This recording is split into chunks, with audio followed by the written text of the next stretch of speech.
Assalamualaikum warahmatullahi wabarakatuh. Perkenalkan, nama saya Angginina Pratiwi dari kelas akuntansi 25A dengan NPM 25412033. Di video kali ini saya akan mempresentasikan tentang ekonomi Islam. Selamat menonton. Pengertian ekonomi Islam.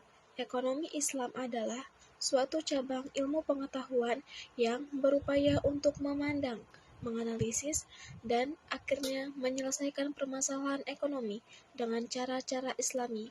Cara-cara yang didasarkan atas ajaran Islam yaitu berlandaskan Al-Quran dan Sunnah Nabi. Definisi ekonomi Islam. Ekonomi Islam adalah ilmu sosial yang mempelajari masalah ekonomi masyarakat yang diilhami oleh nilai-nilai Islam. Ekonomi Islam adalah suatu upaya yang sistematik untuk memahami masalah ekonomi dan perilaku masyarakat dalam perspektif Islam. Khursyid Ahmad. Ekonomi Islam adalah tanggapan para pemikir Muslim atas berbagai tantangan ekonomi. Dalam hal ini didasarkan pada Quran dan Sunnah, di samping alasan dan pengalaman. Ekonomi Islam adalah suatu ilmu dan penerapan hukum syariah yang melindungi ketidakadilan dalam kaitan dengan upaya pencapaian kesejahteraan manusia dan pelaksanaan ibadah kepada Allah. Tujuan ekonomi Islam. Tujuan ekonomi Islam meningkatkan ekonomi lebih makmur, menciptakan ekonomi yang adil dan merata, mewujudkan perekonomiannya dan stabil, mewujudkan perekonomian yang serasi, perekonomian yang menjamin kemerdekaan, menciptakan ekonomi umat yang mandiri. Prinsip atau nilai dasar ekonomi Islam. Tauhid, keadilan, kenabian, ma'at hasil, sihidik atau jujur, amanah atau dipercaya, fatonah atau cerdas, tablik atau menyampaikan. Lembaga-lembaga ekonomi Islam di Indonesia. Bank Umum Syariah, Asuransi Syariah, Lembaga Gadai, BMT, Baitul Mal wa Tamnil, Pasar Modal Syariah, Perbankan Syariah. Perbankan Syariah menuju pada bank umum konvensional, unit usaha syariah, sistem konvensional, bank syariah, bank umum syariah, bank pembiayaan rakyat syariah. Pengertian bank syariah. Bank yang melakukan kegiatan usaha secara konvensional dan atau berdasarkan prinsip usaha syariah yang dalam kegiatannya memberikan jasa dalam lalu lintas pembayaran. Prinsip syariah. Pasal 1/13 Undang-Undang Nomor 10 Tahun 1998.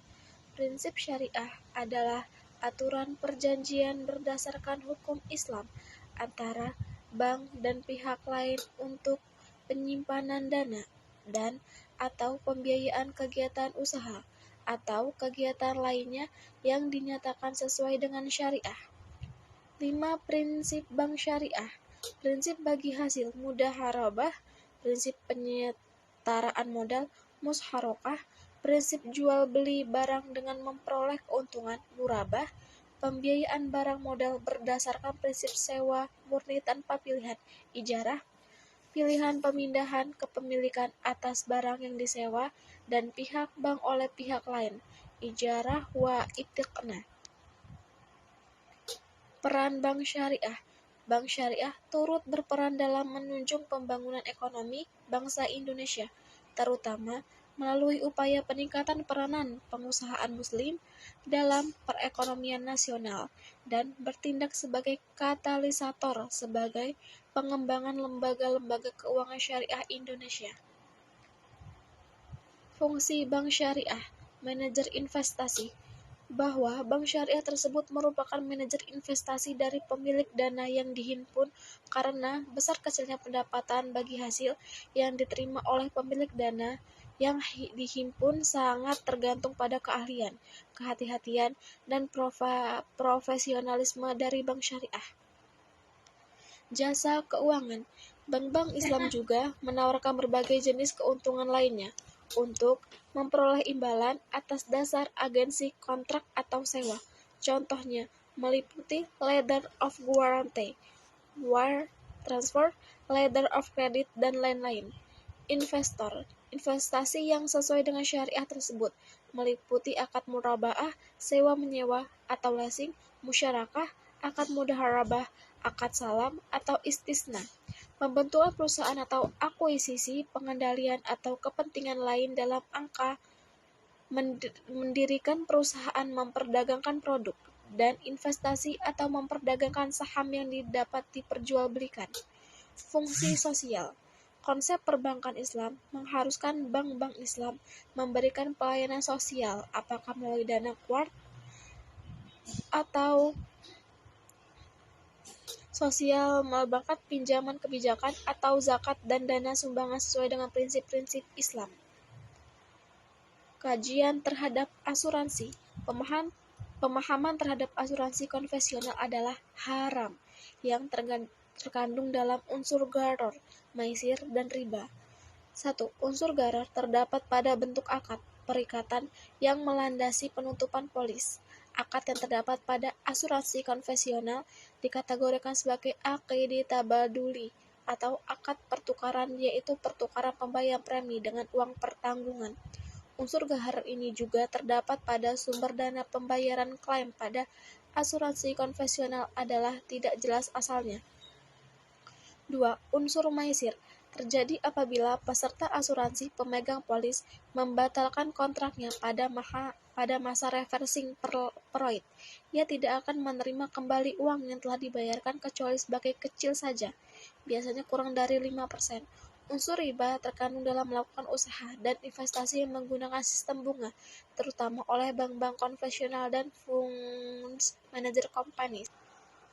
Definisi pegadaian syariah atau rahan menjadikan suatu benda berharga dalam pandangan syara sebagai jaminan hutang dengan kemungkinan hutang tersebut bisa dilunasi dengan barang tersebut atau sebagainya.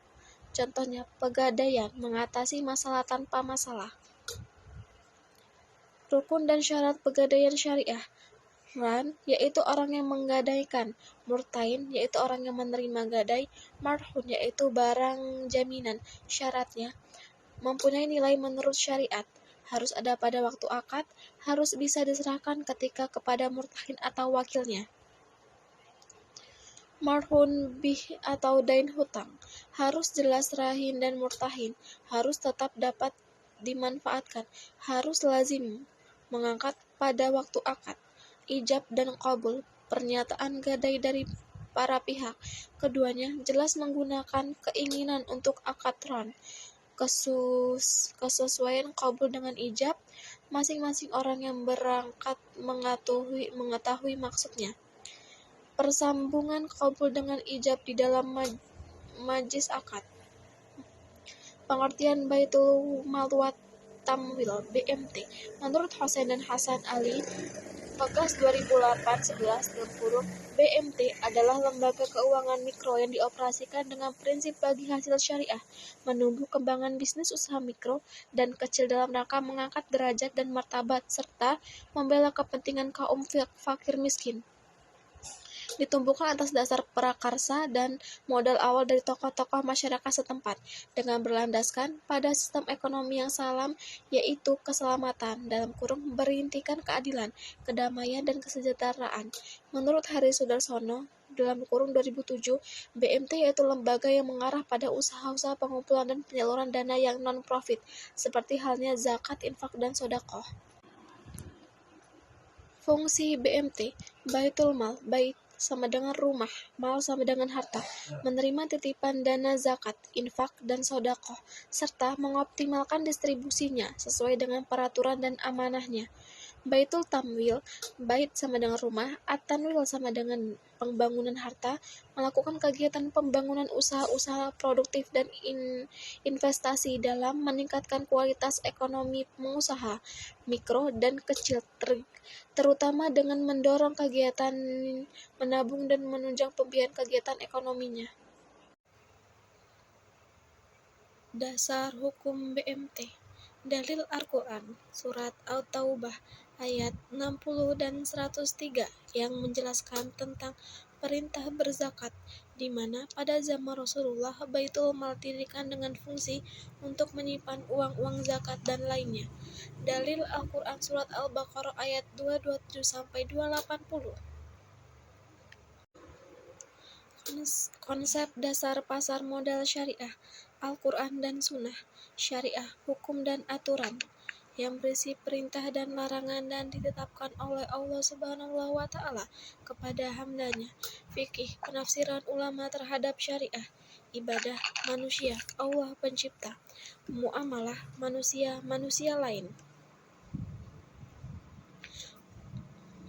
Prinsip pasar modal syariah, pembiayaan dan investasi pada aset atau kegiatan usaha yang halal, spesifik dan bermanfaat, dan dilakukan dengan bagi hasil.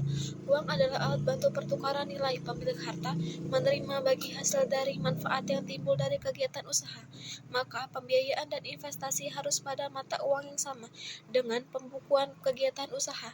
Akad yang terjadi antara pemilik harta, investor, dan pemilik usaha, emiten, dan tindakan maupun informasi yang diberikan pemilik usaha, serta mekanisme pasar, bursa, and self-regulating organization lainnya tidak boleh menimbulkan keraguan yang menyebabkan kerugian. Investor dan emiten tidak boleh mengambil resiko melebihi kemampuan Maesir yang melakukan hal-hal yang menyebabkan gangguan yang disengaja atas mekanisme pasar, baik dari segi penawaran supply maupun dari segi permintaan demand. Atas presentasi saya hari ini saya ucapkan terima kasih. Selamat menonton. Wassalamualaikum warahmatullahi wabarakatuh.